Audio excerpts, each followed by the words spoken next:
Hello everyone, कैसे हैं आप सभी। वेलकम टू एकेडेक्सल, माई सेल्फ दीपाली। और आज हम लोग प्रिंसिपल ऑफ इनहेरिटेंस को कंटिन्यू करेंगे बेटा।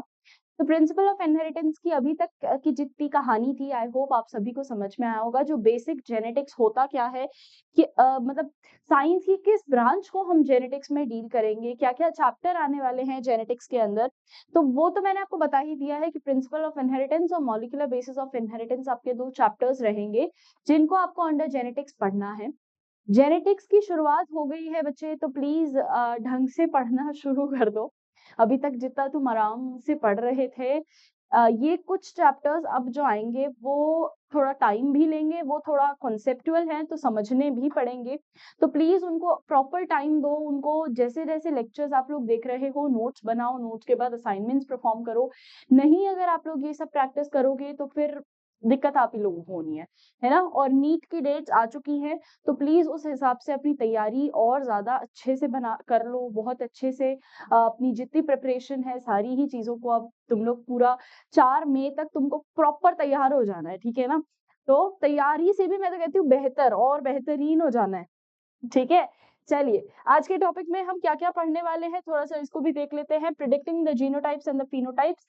फिनोटाइप्स क्या था बेटा जी? फिजिकल अपीयरेंस, मैंने लास्ट क्लास में भी बताया था। आज थोड़ा सा मेंडल के वर्क से उसको एसोसिएट और उसको लिंक करते हुए हम थोड़ा सा देखेंगे। नेक्स्ट आ गया जीनोटाइप। जीनोटाइप क्या थे बेटा?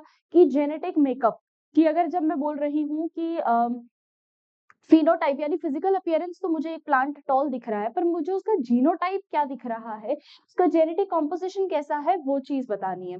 नेक्स्ट आ जाता है analysing the Mendelian inheritance patterns, यानी मेंडल का जितना काम, Grigor John Mendel was the first one two identify all these factors, और जिन्होंने सबसे पहले बताया था जेनेटिक्स का, तो इसीलिए इनको फादर ऑफ जेनेटिक्स भी बोला जाता है। और इन्हीं के थ्रू कुछ प्रिंसिपल्स, कुछ लॉज दिए थे, वो भी आज की क्लास में हम डिस्कस करेंगे। नेक्स्ट आ जाता है डिफाइनिंग मोनोहाइब्रिड क्रॉस। मोनोहाइब्रिड मतलब क्या है बेटा जी? मेंडल का ही दिया हुआ पहला एक क्रॉस, जिसको शायद आप लोगों ने 10th क्लास में भी पढ़ा होगा, है ना। ब्रीफ 10th में शुरू हो जाता है, और आज जो है हम लोग उसको प्रॉपर तरीके से थोड़ा डिटेल में पढ़ेंगे। एनालाइजिंग द डाइहाइब्रिड क्रॉस, ये आज हम देखते हैं, अगर आज कंप्लीट होता है, नहीं तो इसको नेक्स्ट लेक्चर में भी कंटिन्यू करेंगे, बट स्टिल इंट्रोडक्शन में डेफिनेटली दूंगी। Identifying the interaction between genes, की जीन आपस में किस तरीके से इंटरैक्ट करते हैं, इस चीज को भी आज हम थोड़ा सा बेसिक देखेंगे, बट हम नेक्स्ट क्लास में भी इसको कंटिन्यू करेंगे, ठीक है। तो अब समझते हैं कि किस तरीके से क्या क्या एनसीईआरटी बोलती है और किस तरीके से हमको आगे लेक्चर 2 के अंदर बढ़ना है। सबसे पहले मेंडल कंडक्टेड सच अ आर्टिफिशियल पॉलिनेशन, जिसको हम क्रॉस पॉलिनेशन बोलते हैं, experiments using several true breeding P plants. देखो बच्चे, अब मेंडल क्या करेगा ना, मेंडल करेगा एक्सपेरिमेंट्स, ठीक है। मेंडल को क्या करना है, अब उन्होंने एक्सपेरिमेंट शो करने हैं। क्योंकि पहले ही जब मेंडल ने ये बातें बोली थी कि भाई जितना भी कैरेक्टर्स जो पास ऑन हो रहे हैं, जीन्स से पास ऑन हो रहे हैं, तो सारे लोग जो थे ना, वो बहुत ज्यादा उसको अपोज कर रहे थे कि यार हमें तुम्हारी बात समझ में नहीं आ रही, तुम ऐसे यार फालतू बातें बोल रहे हो, हमें तुम जो भी बात बोल रहे हो हमारी कुछ समझ में नहीं आ रही, है ना। तो मेंडल का जो प्रोजेक्ट था वो पूरी तरीके से डिक्लाइन कर दिया गया। अब मेंडल का प्रोजेक्ट डिक्लाइन क्यों किया, ये रीजन भी हम जानेंगे अभी, ठीक है। पर उससे पहले ये जानना मेंडल का प्रोजेक्ट एक्चुअल में था क्या। तो मेंडल ने क्या किया बेटा, सबसे पहले उसने पॉलिनेशन करवा के ट्रू ब्रीडिंग प्लांट्स को एक तरीके से आप कह सकते हो क्रॉस करवाया। चलिए पढ़ते हैं इसको, क्या करता है मेंडल। सबसे पहले मेंडल ने परफॉर्म करा मोनो हाइब्रिड क्रॉस। क्या होता है mono hybrid cross? What is mono hybrid cross? Mono मतलब वन, हाइब्रिड मतलब हेट्रोजाइगस कंडीशन।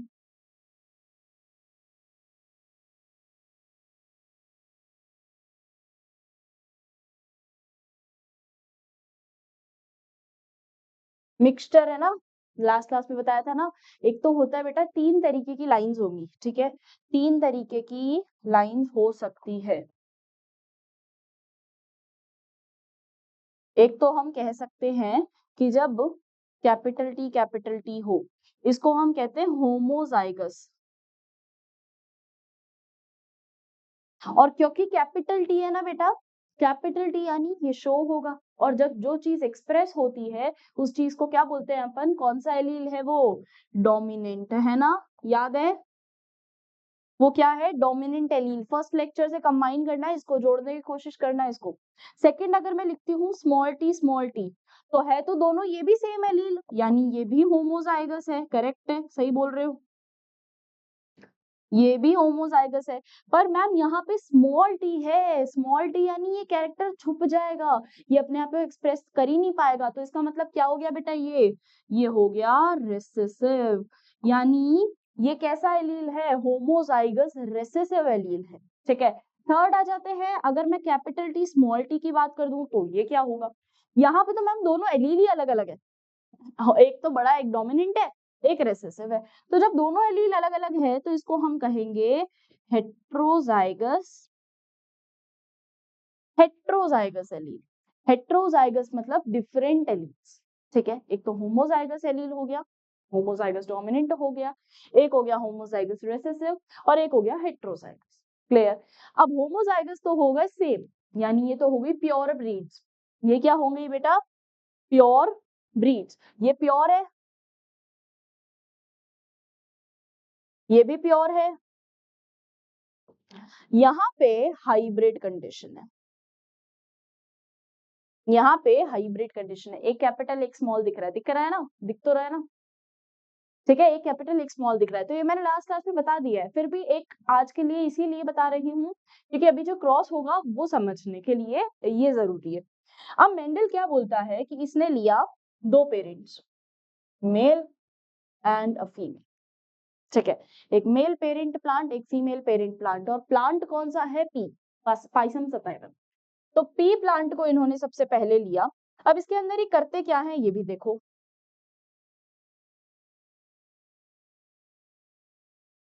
अब इसके अंदर ही क्या करेंगे, पहले जो मेल प्लांट है इसको अपन बना देते हैं लेट्स से कैपिटल टी, ये दो अपने पास प्योर पेरेंट प्लांट है बेटा, ये है ना पेरेंट प्लांट है, तो पेरेंट जनरेशन है, पेरेंटल जनरेशन, कैपिटल टी यहाँ आ जाता है स्मॉल टी। लेट्स से मैंने प्योर प्लांट को क्रॉस करवाया है, प्योर प्लांट को क्रॉस करवाया है, तो मेरे पास क्या क्रॉस बन के आएगा, और ये प्लांट है तो ऑब्वियस सी बात है मुझे इनको आर्टिफिशियली क्रॉस करवाना पड़ेगा, मुझे इनको आर्टिफिशियली क्रॉस करवाना पड़ेगा, है ना, क्योंकि दो अलग अलग प्लांट्स है मेरे पास। तो अब एक क्रॉस बनाते हैं, एक नई चीज सीखना तुम लोग, इस स्क्वायर को हम कहते हैं, ये 2x2 का स्क्वायर होता है बेटा, और इस स्क्वायर को हम कहते हैं पनेट स्क्वायर। तो पनेट वाज एक साइंटिस्ट जिन्होंने ये चीज बोली कि भाई जितने तुम चीजें कर रहे हो एटलीस्ट उसको रिप्रेजेंट तो ढंग से करो, तुम जितनी चीजें बना रहे हो हम उससे मना नहीं कर रहे, बट रिप्रेजेंटेशन मैटर्स, है ना, रिप्रेजेंटेशन अच्छा होना चाहिए।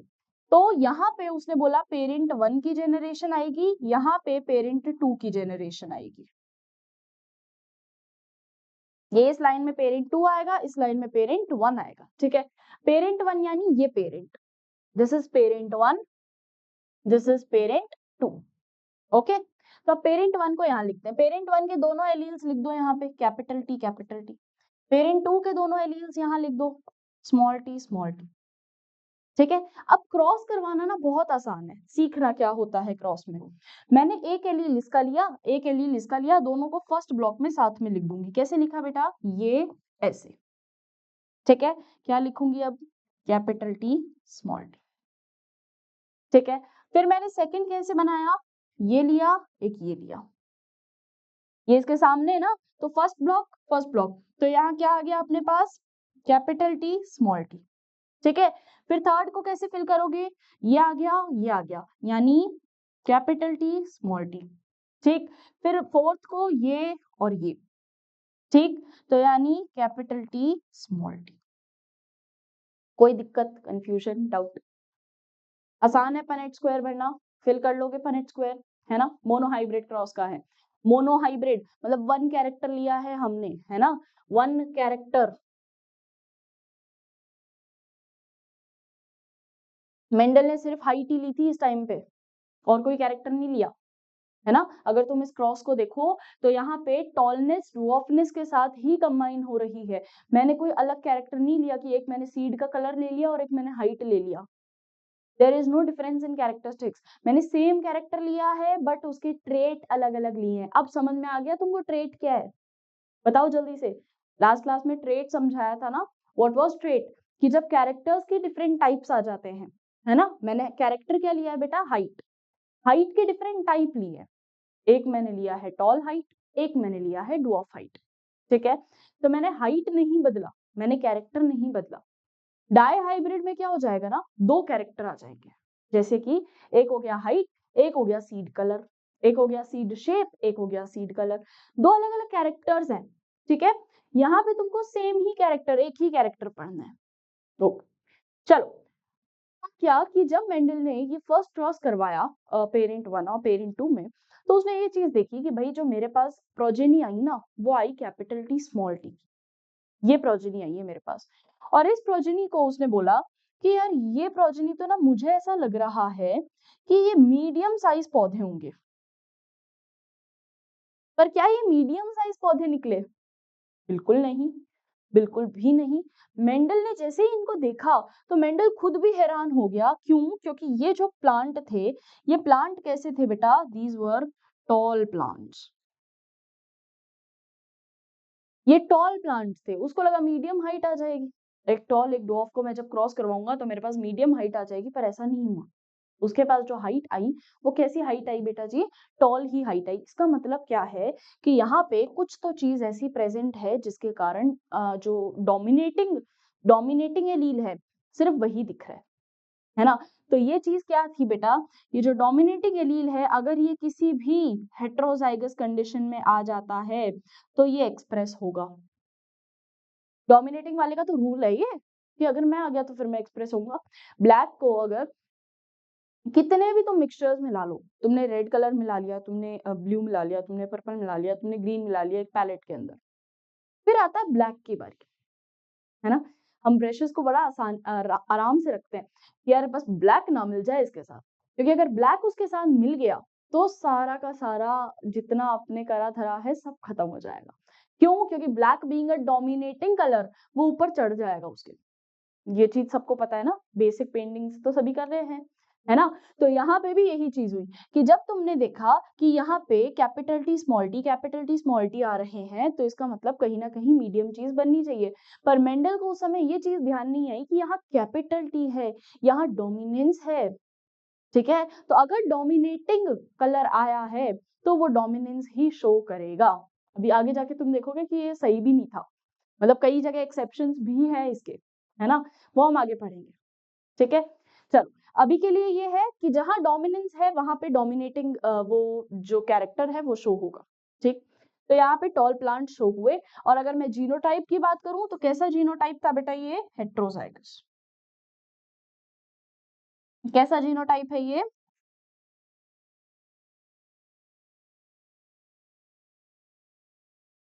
हेट्रोजाइगस।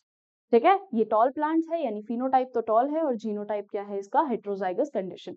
ये हमारे पास जो कंडीशन आती है इसको हम कहते हैं F1 generation. This is F1 generation.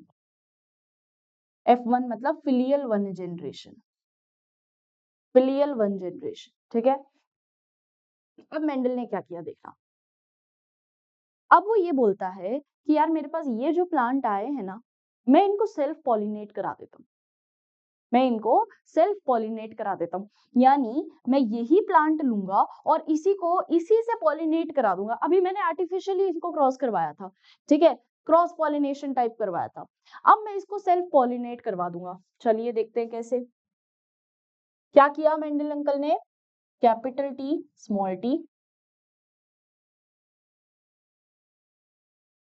Capital T small T, capital T small T, ये तो आए थे, इनको सेल्फ पॉलिनेट करा दिया। सेल्फ पॉलिनेशन समझ गए ना? दोनों पेरेंट मैंने सेम लिए बेटा, है ना। ये दोनों पेरेंट ही तो सेम ही है ये।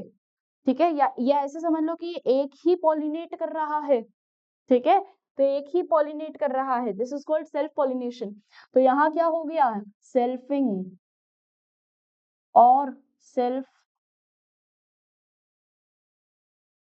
पॉलिनेशन। सेल्फ पॉलिनेशन से क्या हुआ, चलो इसका भी पनेट स्क्वायर बनाते हैं, क्योंकि हमें पनेट अंकल की बात बड़ी अच्छी लगी कि यार रिप्रेजेंटेशन अच्छा होना चाहिए, कुछ भी सही हो ना हो, एक्सपेरिमेंट कंडक्ट हो ना हो, ये जो एक्सप्लेनेशन है और ये जो रिप्रेजेंटेशन है ये बेस्ट होना चाहिए, है ना। चलो भाई, पहला पेरेंट यहाँ लिख देते हैं, parent 1 capital T small T, फिर यहाँ लिख दो दूसरा कैपिटल टी स्मॉल टी। ठीक है, अब इनको कंबाइन करके लिखते जाओ जल्दी से, लेट्स कंबाइन देम। ये वाला यहाँ, ये यहाँ, है ना, क्या आएगा बेटा, कैपिटल टी अलग आ रहा है अब, है ना। यहाँ देखो ये क्या आया, यहाँ पे देखो, ठीक है, ये वाला बॉक्स लेना है, इसको मत ले लेना, महान व्यक्ति होंगे जो इनको भी ले लेंगे, ऐसे नहीं हो सकता है, ठीक है। ये वाला बॉक्स और ये वाला बॉक्स दोनों कॉपी करना है, बस दोनों कॉपी कर करके लिखने हैं बस। तुमने जब ये क्रॉस बनाया, इस क्रॉस में अब तुम्हें डिफरेंसेस दिख रहे हैं, अब समझ में आ रहा है कि हाँ यार अलग तो है, कुछ तो अलग है यहाँ पे। जो हमको पहले दिख रहा था वो तो सारे टॉल ही दिख रहे थे, बट अब मुझे सबका अलग अलग कुछ ना कुछ दिखेगा। चलो भाई, इसका देखते हैं, सबसे पहला वाला जो है, इसको अगर हमने लिया तो ये कैसा फिनोटाइप दिखाएगा, इसका फिनोटाइप लिखेंगे, है ना, और इसका जीनोटाइप लिखेंगे, दोनों चीजें लिखेंगे ताकि एक एक दोनों चीजें समझ में आएंगी।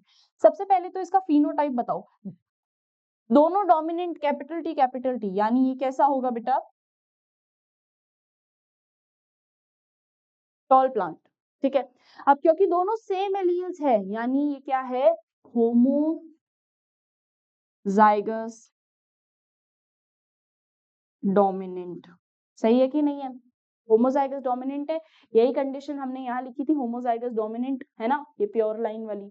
चलो बहुत बढ़िया, अब अगले पे आ जाओ, इसको लिखते हैं, ये है इसका फिनोटाइप और इसका जीनोटाइप।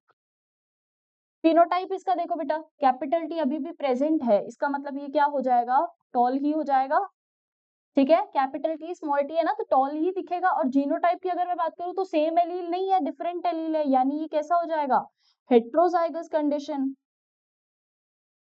तो यहाँ होमोजाइगस डोमिनेंट था, अच्छा हेट्रोजाइगस में ये नहीं होता है डोमिनेंट और रेसेसिव, ये दिमाग मत लगा लेना कि मैम हेट्रोजाइगस भी तो डोमिनेंट है, होमोजाइगस भी तो डोमिनेंट, ऐसा नहीं होगा। हेट्रोजाइगस मतलब डिफरेंट ही है, तो डिफरेंट में तुम नहीं डोमिनेंट और रेसेसिव लिखोगे।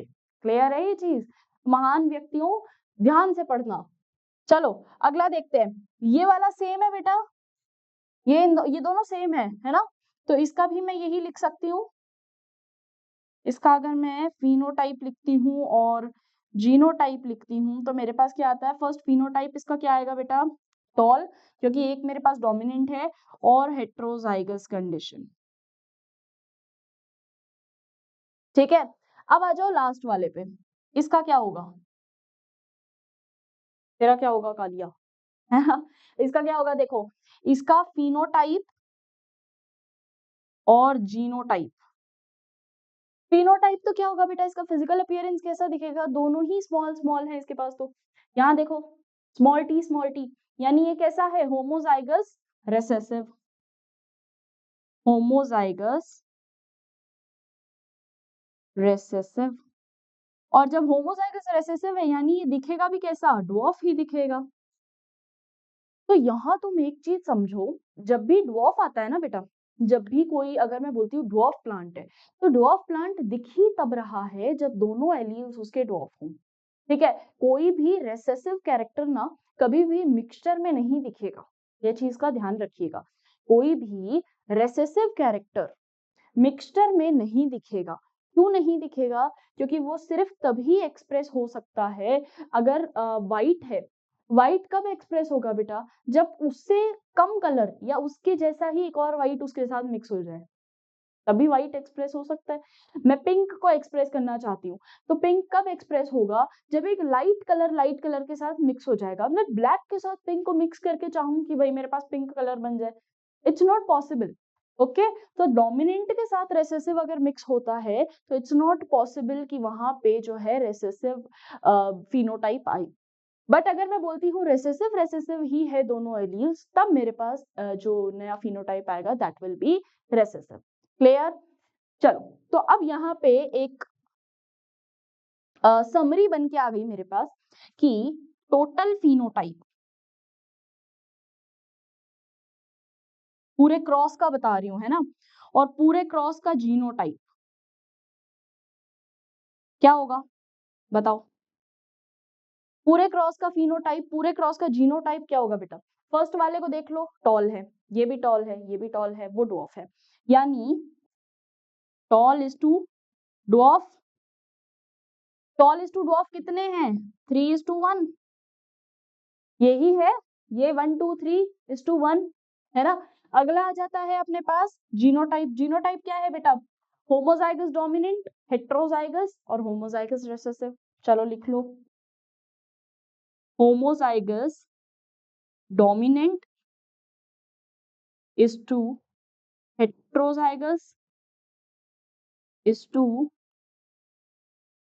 homozygous recessive। क्लियर? तो ये मेरे पास 3 है, चलिए इनके लिख लेते हैं। होमोजाइगस डोमिनेंट मेरे पास 1 है, इस टू हेट्रोजाइगस कंडीशन मेरे पास 2 है, इस टू होमोजाइगस रेसेसिव मेरे पास 1 है। 1:2:1 इसका जीनोटाइप रेशो आ गया पूरे क्रॉस का। याद रखना, this is for whole Mendelian monohybrid cross.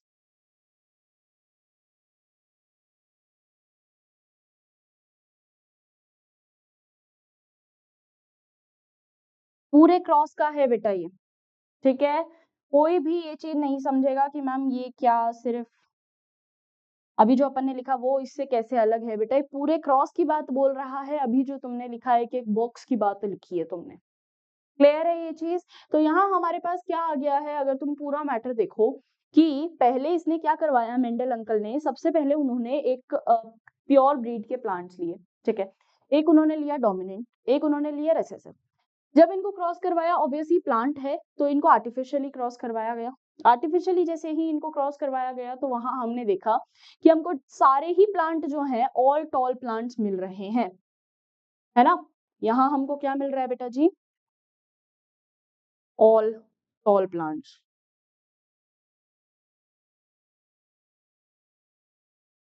All tall plants, ठीक है। और सारे के सारे ही हेट्रोजाइगस कंडीशन है, किसी में कुछ अलग चीज दिखी नहीं मुझे, तो मेरे को इतना ज्यादा मेहनत करने की जरूरत भी नहीं पड़ी, मैंने कुछ देखा भी नहीं अलग। अब मैंने क्या करवाया, Mendel uncle was very intelligent, उन्होंने इसको करवा दिया सेल्फिंग यानी सेल्फ पॉलिनेट। अब जब इसको सेल्फ पॉलिनेशन करवाया तो हमारे पास जो ऑप्शंस आए वो क्या आए बेटा? 1:2:1 के रेशो में, ठीक है। दूसरा क्या आया? 3:1 के रेशो में मेरे पास फिनोटाइप आया। Phenotype and genotype were these. Clear है ये चीज? समझ में आ गया है यहाँ तक? एनसीईआरटी पढ़ूं अब? चलो एनसीईआरटी की तरफ बढ़ते हैं, अब तुम्हें एनसीईआरटी भी समझ में आएगी। सबसे पहले बोलते हैं कि Mendel uncle conducted the experiment, Mendel, Grigor John Mendel, he conducted the experiment. Artificially pollinate या क्रॉस पॉलिनेशन करवा के उसने बहुत सारी जो पी प्लांट्स थे उनको लिया। A true breeding line is that one having undergone continuous self pollination shows stable trait inheritance and expression for several generation। पर उन्होंने क्रॉस किसके बीच में करवाया? प्योर प्लांट, ट्रू ब्रीड के बीच, ठीक है। ट्रू ब्रीड मतलब दोनों ही एलील सेम। ट्रू ब्रीड मतलब हो जाता है both same alleles, both same alleles। Mendel selected 14 true breeding plant variety, अब इसने 14 true breeding plant variety select करी थी as pair which similar except for one character with contrasting trait। Some of the contrasting traits selected were smooth or wrinkled seed, yellow or green seed, inflated या full constricted green or yellow pod, tall and dwarf plants। काफी सारे इसने characters लिए थे, ये कुछ इस तरीके से 7 कैरेक्टर्स हैं हमारे पास। लास्ट क्लास में भी हमने टेबल देख ली थी। ये 7 कैरेक्टर्स हैं जिनको मेंडल पढ़ेंगे, है ना। और जिसमें से जो हाइट वाला कैरेक्टर है ये इनका मेजर कैरेक्टर है, जिसमें आपको काफी सारी नए नई चीजें जानने को मिलेंगी किस तरीके से एक्चुअल में इनहेरिटेंस दिखता है ना। अब यहाँ क्या बोलता है? Let us take an example, Mendel inheritance of one gene. One gene यानी बेटा एक ही कैरेक्टर, मोनोहाइब्रिड क्रॉस की बात कर रहा है ये, ठीक है। ये किसकी बात कर रहा है? Mono hybrid cross. ओके, चलिए, let us take the example of one such hybridization experiment carried by Mendel, where he crossed tall plant and dwarf pea plant to study the inheritance of one gene. एक ही gene को पढ़ना है, हमें एक ही character को पढ़ना है. He collected seed producing the result in this cross and grew to generate the plants of first hybrid generation, first filial generation one, जिसको हम बोलते हैं ना बेटा वो. This generation is also called filial one progeny या F1 progeny.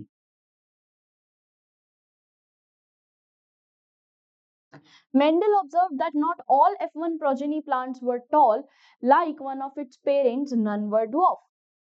Mendel ने क्या चीज देखी? F1 प्रोजेनी में क्या चीज देखी गई? देख लो, F1 प्रोजेनी ये रही कि भाई एक भी अपने पेरेंट जैसा नहीं दिख रहा, यानी कि ये इनकी कैरेक्टरिस्टिक्स है ना, मिक्सचर है दोनों का. ये एक भी ऐसा एकदम अपने फादर जैसा या एकदम अपने मदर जैसा नहीं दिख रहा है. ठीक है, चलिए आगे देखते हैं. Next, he made similar observation for the other pair. Other के साथ सेम एक्सपेरिमेंट कंडक्ट किया, तो वो इतना ज्यादा एनसीईआरटी में नहीं गिवन. हमको हमेशा से हाइट का ही पढ़ाया जाता है और वही पढ़ना है. He found that F1 is always resemble either one of the parents and that trait of the other parent was not seen in them. फिर उसके बाद क्या करते हैं वो, फिर उसके बाद उन्होंने जब वापस एक और कंडक्ट करवा के एक्सपेरिमेंट देखा, तो उन्होंने ये चीज देखी कि भाई पेरेंट जैसे कुछ भी कैरेक्टरिस्टिक्स नहीं दिख रहे हैं. ठीक है, बट अगर मैं F2 जनरेशन करवाती हूँ, F2 जनरेशन मतलब क्या हो जाएगा बेटा, कि अगर मैंने सेल्फ पॉलिनेशन करवाया है, सेल्फ पॉलिनेशन जैसे ही मैंने करवाया, उस टाइम पे मेरे पास पेरेंटल जनरेशन का टाइप आ रहा है, यानी मेरे पास कंप्लीट टॉल भी आ रहा है, कंप्लीट ड्वार्फ भी आ रहा है, प्योर लाइन भी आ रही है, हाइब्रिड भी आ रहा है. ठीक है, तो सेकेंड टाइम पे मेरे पास ये सारी चीजें आएंगी. चलो, मेंडल देन सेल्फ पॉलिनेटेड. अब उसने क्या किया बेटा, सेल्फ पॉलिनेट करवाया टॉल F1 प्लांट को, and to his surprise he found that F2 generation, कौन सी जनरेशन आ गई है? Filial 2 generation. फिलियल 2 जनरेशन आ गई है. Some of the offsprings were dwarf. The character was not seen in F1 generation were now expressed. कुछ characteristics dwarf आ रहे थे, कुछ plants dwarf बने. कैसे बने भाई? ये तो F1 में कहीं नहीं दिखा, तो ये एकदम से F2 में कैसे दिखा? दूसरी वाली जो जनरेशन थी ना बेटा, इसको हम F2 जनरेशन बोलते हैं. This is known as filial 2.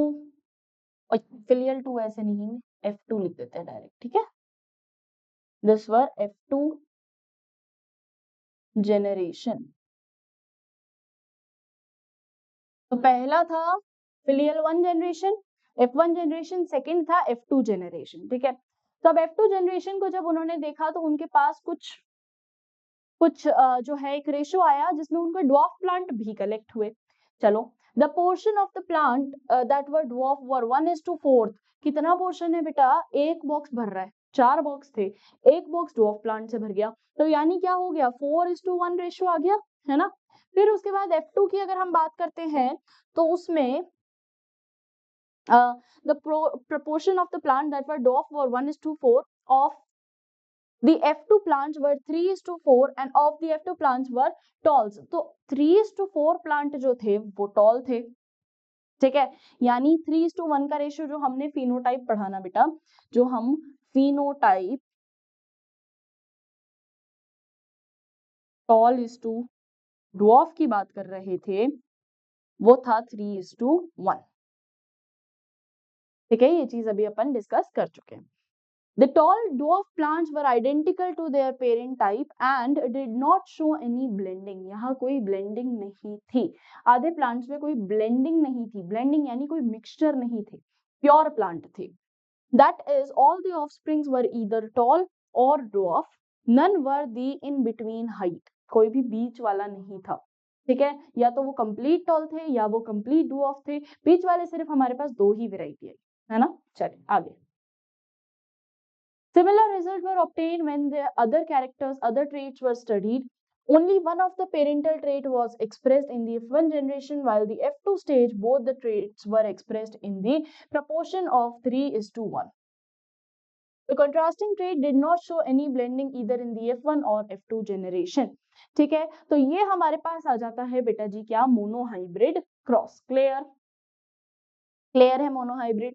Monohybrid पे कई बार क्वेश्चन आ जाता है, तो प्लीज इसको ढंग से याद करें.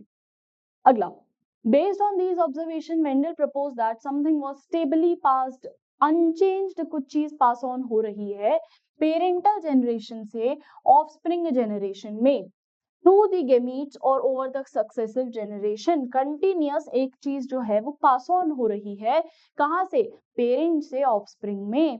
अब मेंडल के दिमाग में एक चीज आ गई कि यार ये क्या चीज है जो आगे पास ऑन हो रही है. अब हमको पता है, अब हमने इंट्रोडक्शन में पढ़ लिया है कि वो जीन है, वो कैरेक्टर्स हैं जो पास ऑन हो रहे हैं. बट उस टाइम पे मेंडल वाज अनअवेयर, और उन्होंने जब एक्सपेरिमेंट्स किए तब उन्हें पता लगा.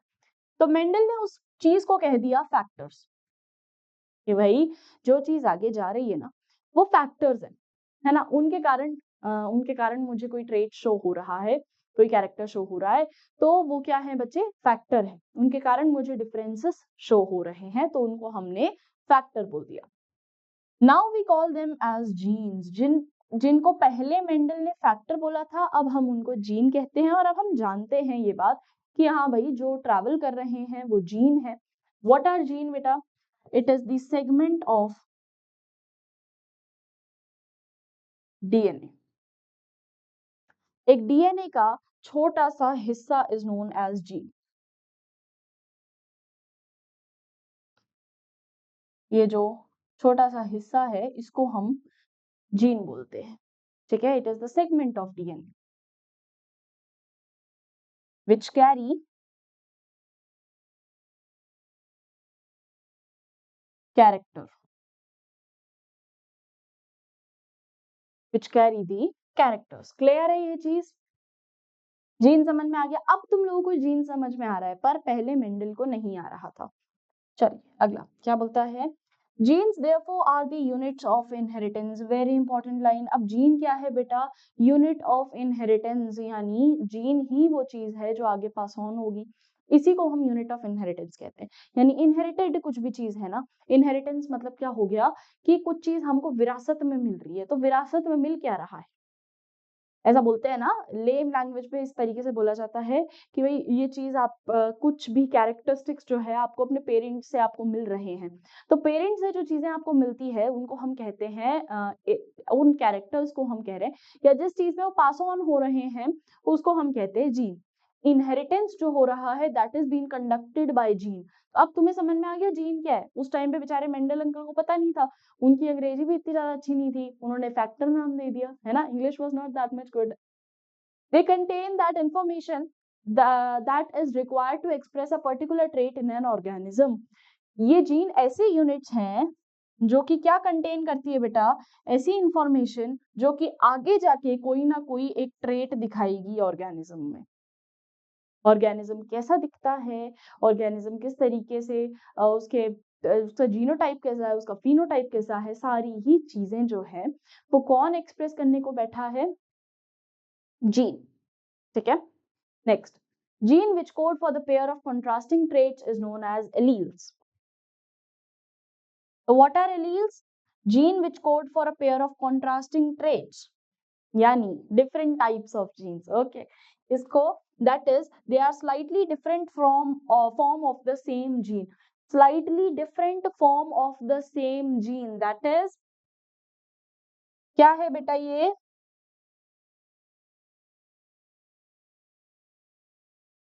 डिफरेंट या वेरिएंट्स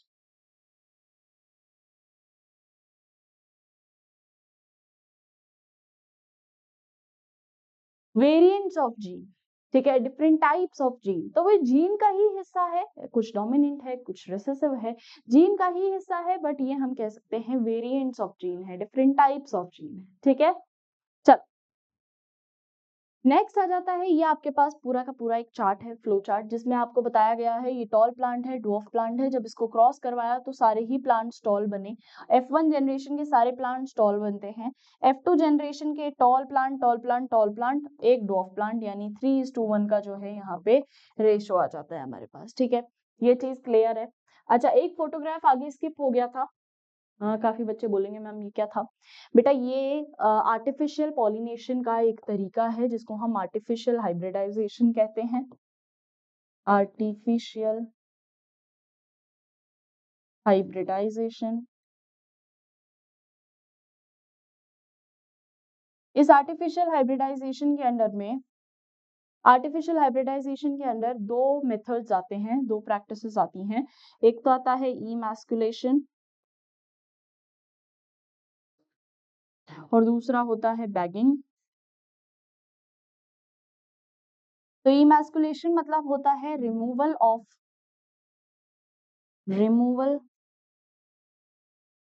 ऑफ स्टेमन,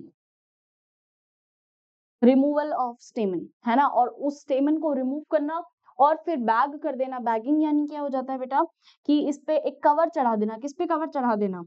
स्टिग्मा पे।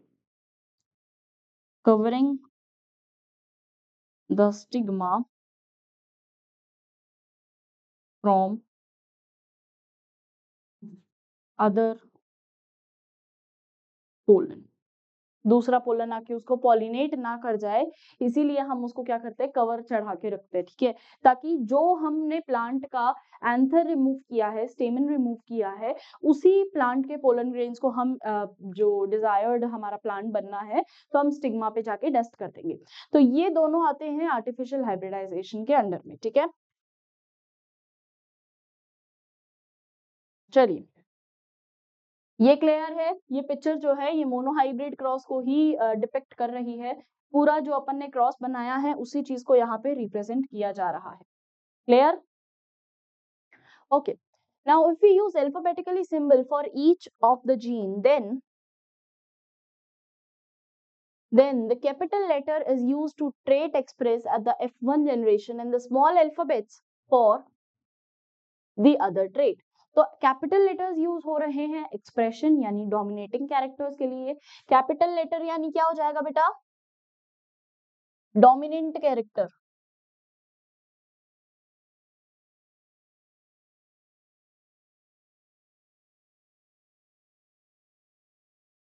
डोमिनेंट कैरेक्टर, ठीक है। और स्मॉल अल्फाबेट से हम किसको रिप्रेजेंट कर रहे हैं? Recessive character. तो रेसेसिव होगा, एक डोमिनेटिंग कैरेक्टर होगा। For example in the case of height, capital D is use to define the tall plant and dwarf को हम स्मॉल टी से रिप्रेजेंट करते हैं। क्लियर है?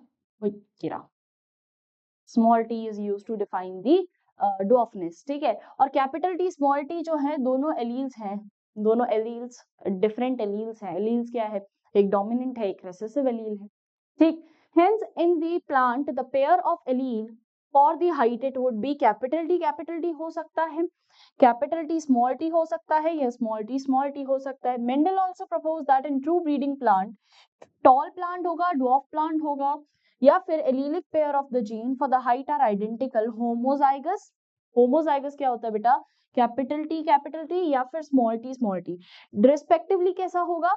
Homozygous dominant, homozygous recessive. ठीक है, वैसे ही अगर मैं मिक्सचर की बात कर देती हूं तो अभी आगे आ जाएगा हेट्रोजाइग। ये रहा, what would be the phenotype of the plant that has genotype this. पहली बात तो जीनोटाइप इसको कहते हैं हम हेट्रोजाइगस कंडीशन, और दूसरा कि इसका फिनोटाइप कैसा रहेगा बेटा? इसका फिनोटाइप पूछा है तुमको, फिनोटाइप कैसा रहेगा इसका? टॉल। क्लियर? तो capital T, small t are called genotype. Genotype is what? The genetic makeup.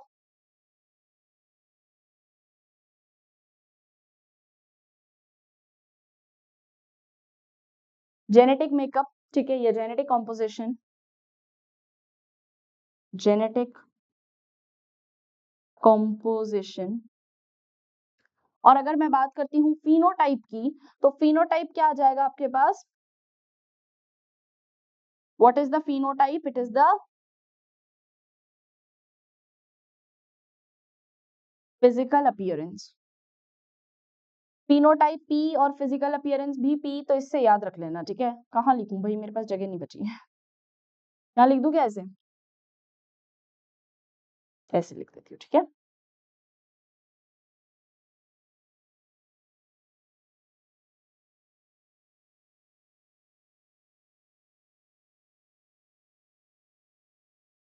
Clear है ये चीज? तो जीनोटाइप फिनोटाइप समझ में आया रेशो? बेटा जीनोटाइप जेनेटिक मेकअप है, फिनोटाइप फिजिकल अपीयरेंस या फिजिकल कॉम्पोजिशन है, फिजिकल एक्सप्रेशन है जो आपको दिख रहा है। प्लीज इस चीज पे कंफ्यूज मत होना, कोई भी ट्रिक याद कर लो, जी से जीन याद कर लो, पी से जो है फिनोटाइप याद कर लो, ठीक है। चलें आगे, नेक्स्ट टॉपिक पे बढ़ते हैं। Okay, so the Mendel found that heterozygous F1 generation to be exact, क्या देखो भाई, कैपिटल टी स्मॉल टी जो होगा ये हेट्रोजाइगोट होगा, अभी अपन ने लिख दिया है पीछे। To be exactly like the capital T parent in appearance, दिखने में एकदम ऐसी है। क्यों ऐसी है? क्योंकि दोनों के पास क्या है, डोमिनेंट पेयर है। Next, he propose that one of the dissimilar factor dominates the other and hence it is called the dominating factor and the other is called recessive factor। अब एनसीईआरटी में ना काफी ज्यादा दूर दूर ये बातें लिखी है, और अगर तुम डायरेक्ट एनसीईआरटी को रेफर कर लेते हो तो दिक्कत यही है कि तुम्हें वो बातें समझ में ही नहीं आएंगी, है ना। तुम्हें इतना पढ़ने के बाद तुमको बताया है कि ये डोमिनेंट है, ये रेसेसिव है, तो कई बार समझ में आ जाती है, बट कई बार है ना निग्लेक्ट हो जाती है बच्चों से। इसीलिए मैं हर बार मतलब जब भी जेनेटिक्स पढ़ाती हूँ उसके फर्स्ट लेक्चर में मैं ये चीज बोलती हूँ, प्लीज इंट्रोडक्टरी लेक्चर देखना ही देखना। चाहे तुम लास्ट लेक्चर भी देख रहे होंगे ना, है ना, वहां पे जो टर्म्स यूज होंगे, इंट्रोडक्शन में मैंने सारी टर्मिनोलॉजीज बताई है। तो जितने वर्ड्स यहाँ यूज हो रहे हैं अभी तुमने खुद ने देख लिया, एलील हो गया, जीन हो गया, ट्रेट हो गया, कैरेक्टर हो गया। अब ये सारे चीजें आपस में इतने इंटरमिंगल्ड हैं कि तुम्हें नहीं समझ में आएगा बेटा। तुम्हें जेन्युइनली ये चीज नहीं दिमाग में जाएगी कि यार मैम क्या बात बोल दी है आपने, क्या था ये ट्रेट, क्योंकि इतनी एक लाइन लिख दी बस कि जीन्स के डिफरेंट फॉर्म। अब तुम्हें जब तक ये चीज समझाई नहीं जाएगी ना प्रॉपर, तो तुम्हें समझ में नहीं आएगी। तो इसीलिए आई रिक्वेस्ट टू एवरीवन जो डायरेक्ट इस लेक्चर पे आए हैं, please go and revisit the lecture 1। जितने बच्चे पहले देख चुके हैं, अगर उनको अभी भी डाउट है तो प्लीज आप लोग भी एक बार देखिए, और जो नए हैं वो एक बार पहले वाला lecture, introductory lecture, a must lecture देखिए, ठीक है। डिस्क्रिप्शन बॉक्स में प्रारंभ का पूरा लिंक है, तो पूरी सीरीज है ना, और पूरी सीरीज के अंदर तुमको प्रॉपर तरीके से मिल जाएगा कि how you should read your NCERT, how you should mark the concepts of NCERT and how you should learn the NCERT. Okay, चल नेक्स्ट पढ़ते हैं। इन the case of capital T for tallness is dominant and small T for dwarfness in that is recessive.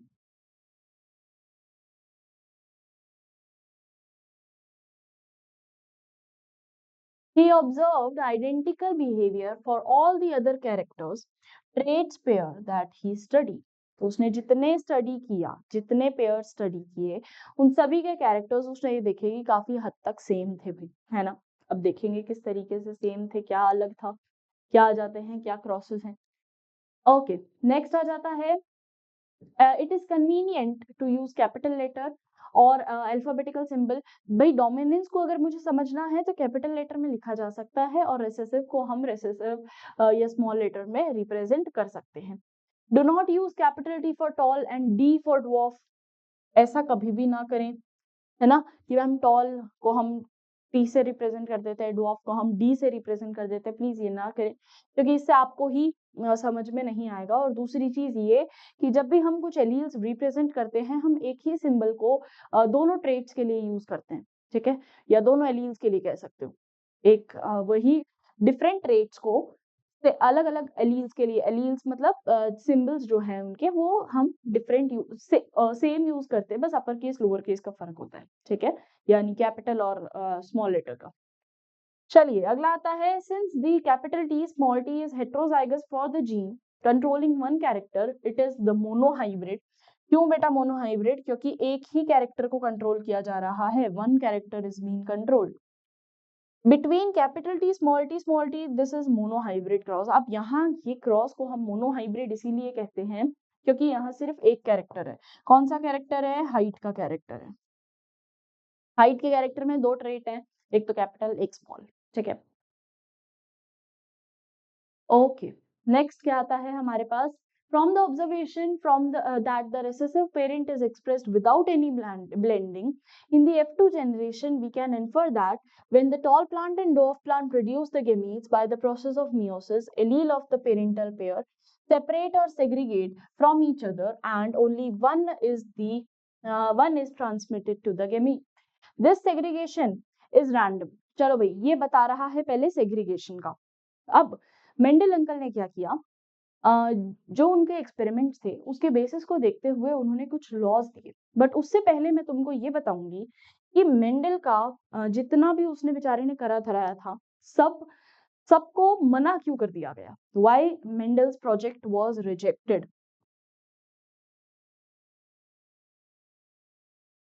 Reasons of Mendel's project rejection. क्यों ऐसा हुआ कि Mendel का जो project था वो रिजेक्ट कर दिया गया? सबसे पहला क्यों हुआ बेटा ऐसा? क्योंकि सबसे पहला कम्युनिकेशन, नो कम्युनिकेशन, और there was no better communication. No better communication, है ना? आज पहले के जमाने में संदेशे लेके वो जाते थे, क्या बोलते हैं उसको, पिजन्स। आजकल जा रहे हैं क्या? तुम ऐसे एकदम आराम से फोन कर पा रहे हो, वीडियो कॉल कर लेते हो, वॉइस कॉल कर लेते हो, कितनी टेक्नोलॉजी इंप्रूव हो गई भाई। तो पहले के जमाने में क्या ये थी? तो बेचारे मेंडल अंकल एक ऑस्ट्रियन मॉन्क थे, उन्होंने जितनी सारी एक्सपेरिमेंट्स कंडक्ट किए, जितना सारा काम किया, किसी को कुछ कानो कान खबर ही नहीं हुई, किसी को पता ही नहीं लगा, because communication was so weak, communication हो ही नहीं पाया। सेकेंड आ जाता है कि भाई एक तो उनको बेटर कम्युनिकेशन नहीं मिला, दूसरा approach, mathematical approach.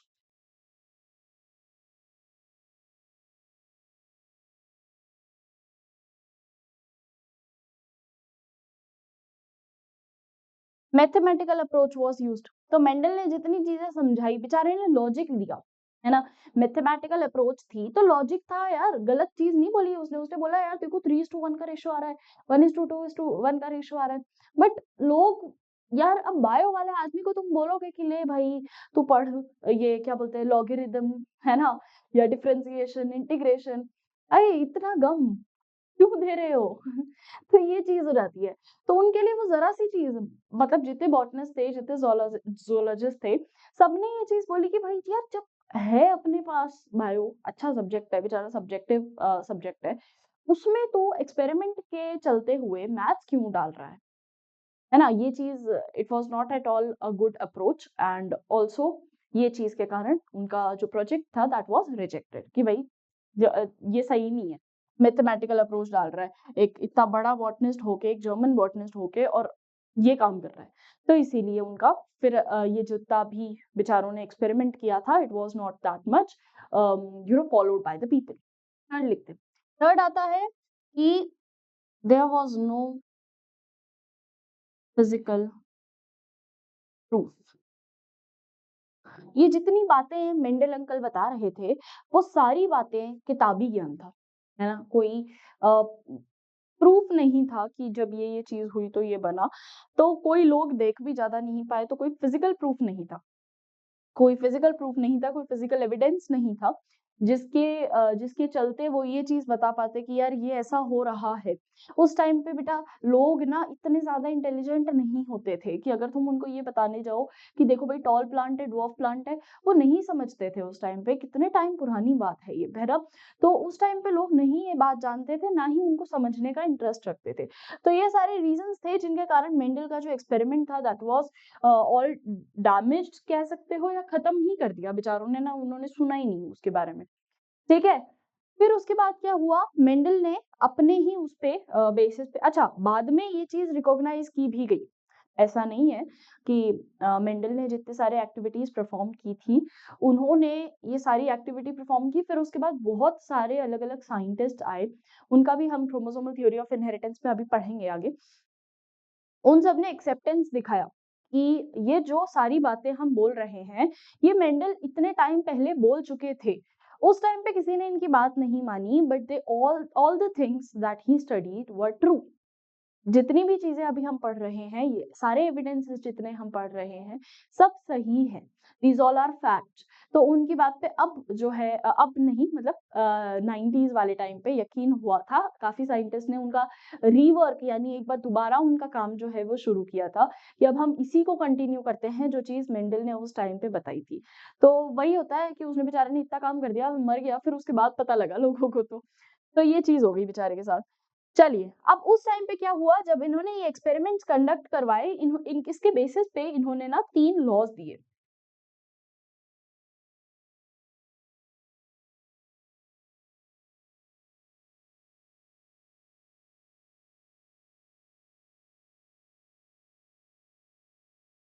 Mendel uncle ने ना 3 लॉज दिए हैं। क्या क्या है ये 3 लॉ, ये भी देख लो।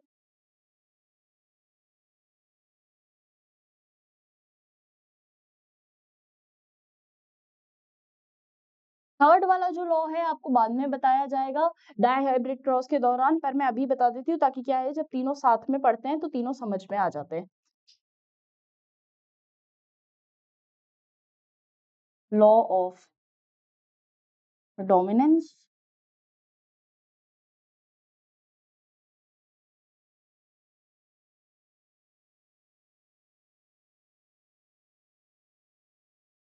Segregation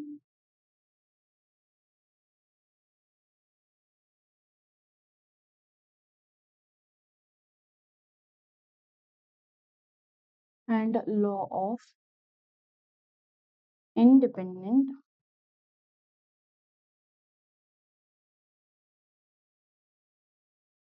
assortment.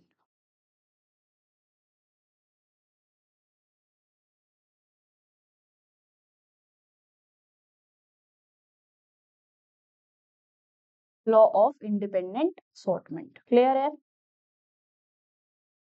ये 3 शब्द।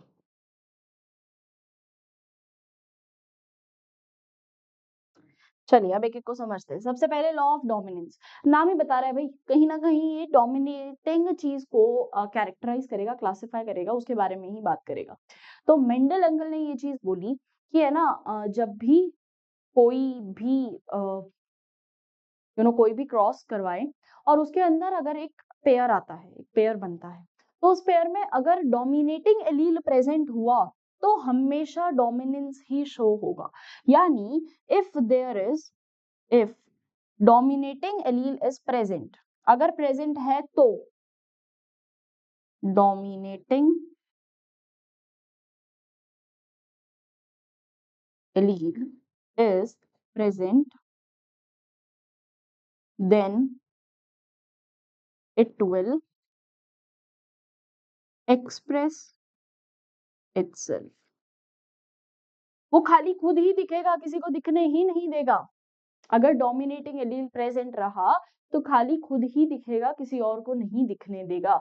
और ये मेंडल ने बताया था कि जब हेट्रोजाइगस कंडीशन आती है, जब हेट्रोजाइगस कंडीशन आती है, in a heterozygous condition, if dominating allele is present in a heterozygous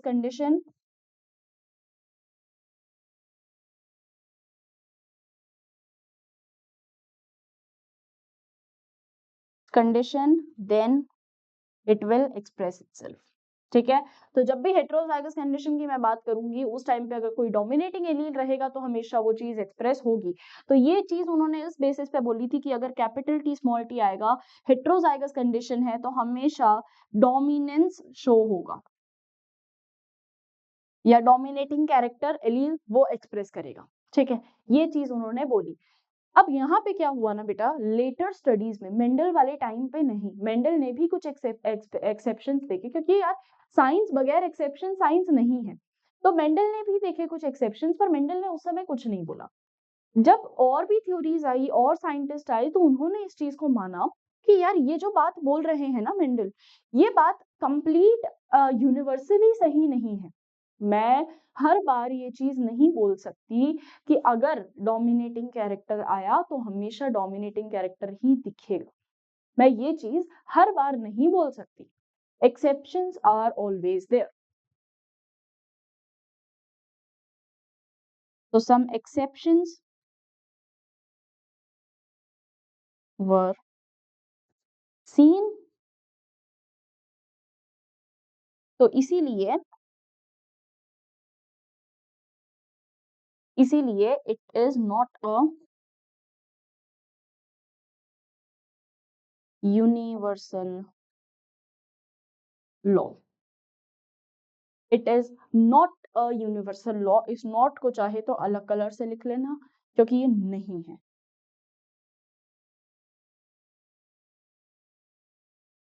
ठीक है बेटा, ये नहीं है, एक यूनिवर्सल लॉ नहीं है। ठीक है, ओके। तो ये एक यूनिवर्सल लॉ नहीं है। अगला आ जाता है हमारे पास लॉ ऑफ सेग्रीगेशन। ये क्या होता है बेटा कि अगर ये इसमें लॉ ऑफ सेग्रीगेशन ये बात बोलता है कि अगर हम लोग कोई भी कैरेक्टर की स्टडी करेंगे, या अगर मैं बोलती हूँ कोई भी मैं कॉन्ट्रास्टिंग पेयर देखती हूँ, तो वो पेयर के दोनों एलील सेपरेट आउट होंगे, तभी वो एक नया पेयर बना पाएंगे। बिल्कुल नहीं समझ में आई होगी कई बच्चों के तो ये बात, है ना। चलो इधर देखो, सुनो। इंफॉर्मेटिव क्लाउड क्या बोलता है कि अगर ये मेरे पास कैपिटल टी है, ठीक है, मुझे इससे, ये पेरेंटल है ना, मुझे इससे एक नया प्रोजेनी बनाना है। तो मुझे प्रोजेनी बनाने के लिए इसको तोड़ना जरूरी है कि नहीं है? बताओ जल्दी से। तुम जब पनेट स्क्वायर में लिखोगे तो तुम कैपिटल टी ऐसे करके ही लिखोगे ना, ऐसे ही करके लिखोगे। तुमने कभी देखा है कोई क्रॉस तुमने ऐसे करवाया हो? तुमने कोई क्रॉस क्या ऐसे करवाया है कभी? It's not possible. ठीक है, ये पॉसिबल ही नहीं है, ये चीज पूरी तरीके से गलत है। तो इसीलिए हमेशा हर बार अगर कोई चीज कंप्लीट करवानी रहेगी तो किस तरीके से करवाएंगे बेटा, पहले उन एलील्स को सेपरेट आउट करना पड़ेगा। So for formation of a new generation, for formation of a new genotype या जनरेशन, पेरेंटल alleles are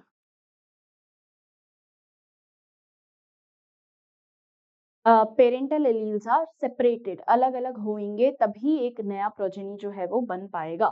एक बार वापस देखना, कैपिटल टी है ना, जब तक ये अलग नहीं होगा, जब तक ये ब्रेक नहीं होगा, तब तक मेरे पास दो सिंगल ट्रेट नहीं, सिंगल एलील्स नहीं आएंगे। सेम अगर मैं स्मॉल टी की बात करती हूँ, तो इसको ब्रेक होना पड़ेगा, तभी मेरे पास स्मॉल टी दो आते हैं। मैं इनको साथ में नहीं कंबाइन कर दूंगी, साथ में कंबाइन नहीं कर सकती हूं मैं, ये बात ध्यान रख लेना। तो इसको हम कहते हैं लॉ ऑफ सेग्रीगेशन। और अगर मुझे कोई नया जीनोटाइप बनाना है, अगर मुझे कोई नई जनरेशन बनानी है, तो मुझे इनको सेपरेट आउट करना ही पड़ेगा। ठीक है, उसके अलावा कोई और ऑप्शन नहीं है मेरे पास। यानी हर बार होगी ये चीज तो यस ऑफ कोर्स। क्या मैम इसमें कोई एक्सेप्शन है? नहीं, इसमें कोई एक्सेप्शन नहीं है। और जिसमें एक्सेप्शन नहीं है यानी वो लॉ क्या हो जाता है बेटा, universal law. It is a universal law, बिना एक्सेप्शन का लॉ है, ये याद रखना इस चीज को। इसमें कोई भी एक्सेप्शन नहीं है, and hence it is the universal law. और इस पे कई बार क्वेश्चन बन जाता है कि what is the universal law, state the universal law. कई बार बोर्ड्स पे बन जाता है और नीट में भी कई बार इस पे बन जाता है। तो इट इज वेरी इंपॉर्टेंट, इसको हम यूनिवर्सल लॉ बोलते हैं, क्योंकि एलील्स को सेपरेट आउट होना पड़ेगा। चाहो तो इसके नीचे लिख लो।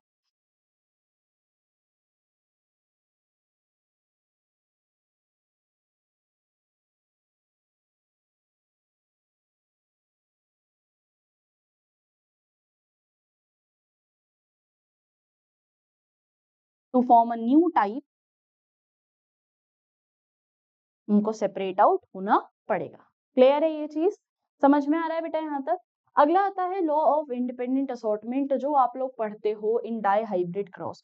तो ये अभी नहीं आएगा, but it is been studied in dihybrid cross. और इसके मुताबिक ये चीज होती है कि सारे ही एलील्स का अपना एक इम्पोर्टेंस होता है।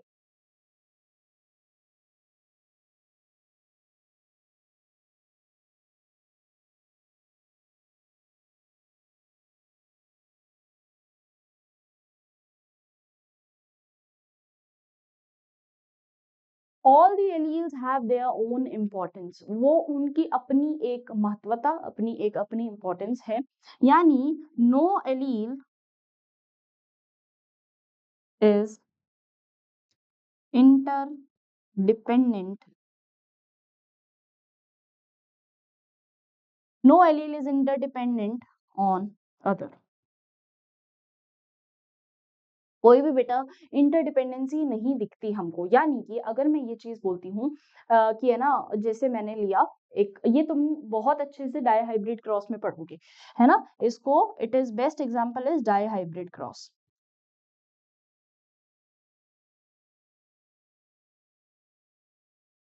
जब हम लोग जब हम लोग बोलते हैं ना कि एक मैंने लिया सीड कलर, एक मैंने लिया सीड शेप, ठीक है, तो जब मैं सीड कलर और सीड शेप को क्रॉस करवाती हूँ, तो सीड कलर से कोई इन्फ्लुएंस नहीं होगा सीड शेप पे, ये याद रखना। यानी अगर मान लो मैं सीड कलर लेती हूँ,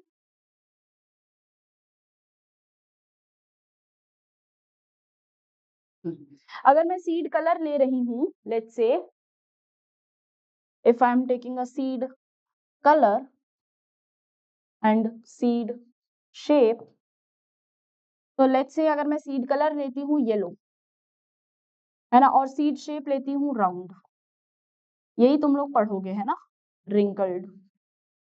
तो ये येलो राउंड भी हो सकता है, ये येलो रिंकल्ड भी हो सकता है। तो मेरे पास जो सीड नया बनेगा ना, वो राउंड भी बन सकता है येलो, और येलो रिंकल्ड भी बन सकता है। ऐसा कहीं लिखा नहीं है, या ये चीज कहीं नहीं बोली कि येलो अगर आया तो वो सिर्फ राउंड होगा, या अगर येलो आया तो वो सिर्फ रिंकल्ड होगा। ये चीज कहीं नहीं बोली हुई, ठीक है। यानी कि अगर मेरे पास दो डिफरेंट कैरेक्टर्स आते हैं, if I have two different characters, one is seed colour and the other is seed shape, मेरे पास दो अलग अलग कैरेक्टर्स आते हैं, तो इनके जो कैरेक्टरिस्टिक्स होंगे ये इंटरडिपेंडेबल नहीं होंगे। यानी अपनी अलग एक एक अलग की इंडिपेंडेंसी होगी, ठीक है। They have their own independent character, their own individuality. Clear है ये चीज? ऐसा कहीं से कहीं तक जरूरी नहीं है कि येलो सिर्फ रिंकल्ड होगा या येलो सिर्फ राउंड होगा। येलो कुछ भी हो सकता है, येलो की मर्जी है ना। या अगर मैं राउंड सीड ले रही हूँ तो हमेशा येलो कलर का ही होगा, इट्स नॉट जरूरी, है ना। चलो, तो ये हमारे पास तीन लॉज आ जाते हैं जो मेंडल ने दिए थे। ओके, चलो अब इसको आगे कंटिन्यू करते हैं, नेक्स्ट टॉपिक की तरफ बढ़ते हैं और एनसीईआरटी देखते हैं क्या बोल रही थी। ओके, सो एनसीईआरटी कह रही है कि भाई पेयर सेपरेट आउट होंगे तभी एक नया पेयर बन पाएगा। यानी every time there is a separation, जो कि हम under the law of segregation पढ़ते हैं, और ये यूनिवर्सल लॉ है, ये हर बार कंप्लीट होगा। This segregation of allele is a random process, and so there is 50% of chance the gamete containing either the allele has to be verified by the results of the crossing. In this way, the gametes of a tall plant, capital T have the allele capital T. In the gametes of dwarf plant have the allele small t. तो ये अभी भी Mendel पे ही वो monohybrid cross पे ही अटके हुए हैं, और ये बोल रहे हैं कि भाई चांसेस, प्रोबेबिलिटी जितनी होगी वो हमने देख ली है, बट उसी चीज को एनसीईआरटी जो थोड़ा सा स्ट्रेच करके हर बार बताती है, तो यही चीज बता रही है। See again, in other words the hybrid have capital T small T condition. इसी को हम हेट्रोजाइगस कंडीशन भी बोलते हैं। तो हाइब्रिड जिसमें दोनों ही एलील्स अलग हों, इसको हम हेट्रोजाइगस कंडीशन बोलते हैं। क्लियर? सो इसको हम क्या कहते हैं बेटा जी, ये क्या है, हेट्रोजाइगस कंडीशन। अगला आ जाता है the production of the gametes by the parents, the formation of zygote in F1 and F2 plants can be understood from the diagram called the Punnett square. इसको भी अभी अपन पढ़ चुके हैं, है ना बेटा। पनेट स्क्वायर, सारी चीजें धीरे धीरे समझ में आएंगी, पर क्योंकि मैंने एक साथ मिला दिया ताकि तुमको और आसानी से समझ में आ जाए, तो वो चीज का एक फर्क पड़ता है बस। It was developed by a British geneticist। जेनेटिशियस मतलब क्या हो गया कि ये एक जेनेटिक्स है, जेनेटिक्स के scientist It was developed by a British geneticist Rignal C. Punnett. तो पनेट स्क्वायर इन्हीं के नाम पे बना था. Next, it is a graphical representation. क्या चीज है बेटा जी? एक ग्राफिकल रिप्रेजेंटेशन है, एक प्रोबेबिलिटी काउंट करने की कि कितने ऑफस्प्रिंग्स, क्या जीनोटाइप होगा ऑफस्प्रिंग्स का, क्या उनका पॉसिबल फिनोटाइप हो सकता है. The possible gametes are written on two sides, usually on the top row and the left column. Left column में लिखेंगे और सेकेंड रो में लिखेंगे. तो मैं यहाँ एक स्मॉल पनेट स्क्वायर ड्रॉ करके बता देती हूँ कुछ इस तरीके का.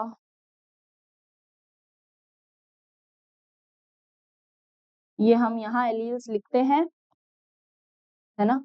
यहाँ हम फर्स्ट पेरेंट लिखते हैं और यहाँ पे हम सेकंड पेरेंट लिखते हैं, पेरेंट 2 एंड पेरेंट 1. ओके, सो इस तरीके का हमारे पास पनेट स्क्वायर आता है, which is a graphical representation and which is used to describe the genotypes, possible genotypes. All the possible combination are represented in the boxes below which the squares which generate the square output form. पूरा का पूरा जो square output form है हमको इसी से मिलता है. ये देखिए एनसीईआरटी में डायग्राम है. तो ये F1 generation, F2 generation again monohybrid cross का है. बस उसने पिछली बार जो किया था वो डायरेक्ट लिख दिया था, इस बार जो किया है वो बॉक्सेस के साथ बना दिया. ठीक है, okay.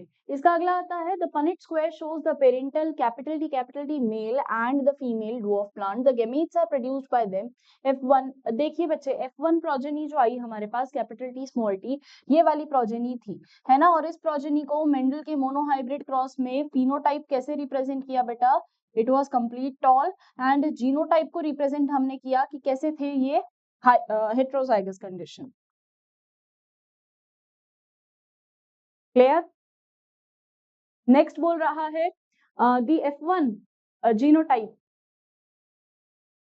Are then self pollinated. फिर इनको सेल्फ पॉलिनेशन करवाया. तो जो जो चीजें बोल रहा है ना, ये सारी चीजें रिप्रेजेंट कर रही है. तो इनको सेल्फिंग करवाई, फिर सेल्फ पॉलिनेट करवाया, और उसके बाद हमको क्या चीज मिलती है? The F1 plant of the genotype capital T when self-pollinated produces the gamete of genotype capital T and T in equal proportion. यानी हमारे पास क्या क्या रेशो आया बेटा? Capital T capital T capital T small T.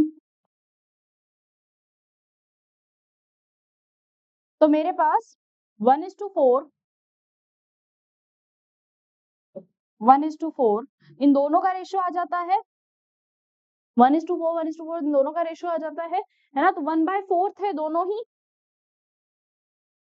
When fertilization takes place, the pollen grain of the genotype capital T have a 50% chance to pollinate the eggs of the genotype capital T as well as of the genotype small t. Also, the pollen grains of genotype small t have 50% chance of pollinating the egg of genotype capital T as well as the genotype small t.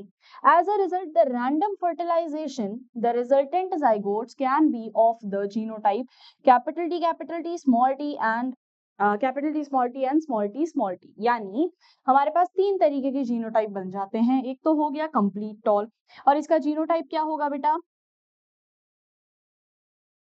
Homozygous dominant.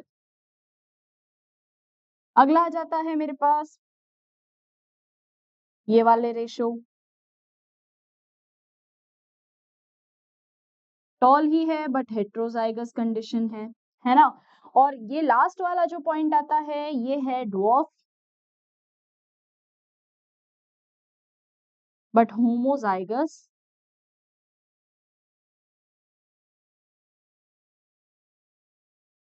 Recessive. Clear है ये चीज? समझ में आ गया बेटा? तो ये हमारे पास पूरा का पूरा मोनोहाइब्रिड क्रॉस आ जाता है जो कि आज हमने समझा है. अब इसी से रिलेटेड जितने क्वेश्चंस आप लोगों के हैं, टेस्ट हैं, या हम बोल सकते हैं जैसे नीट के एनोटेशन पीडीएफ्स आपको मिल जाएंगे. Chapter wise CRE. What is CRE बेटा?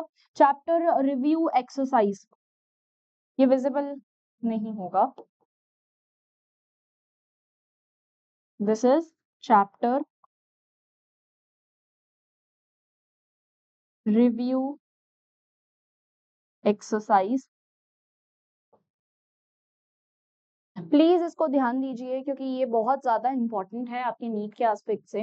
लेक्चर वाइज आपको असाइनमेंट्स मिल रहे हैं, माइनर टेस्ट मिल रहे हैं, मेजर टेस्ट आप लोगों को मिलेंगे बहुत सारे. और उसी के साथ पीवाईक्यू का video solution, again a very important. तो इन सारे ही चीजों को लेने के लिए आपको डिस्क्रिप्शन बॉक्स में जो टेलीग्राम का लिंक है उसको एक बार प्लीज विजिट कर लेना। हर लिंक के बाद आपको वहां पे डेली अपडेट्स भी मिल जाते हैं, लेक्चर के भी अपडेट्स मिल जाते हैं। एक बार अपने टेलीग्राम चैनल को जो है विजिट कर लीजिएगा। Okay everyone, have a great day. अगली बार फिर मिलते हैं कुछ नए टॉपिक्स के साथ। All the very best students.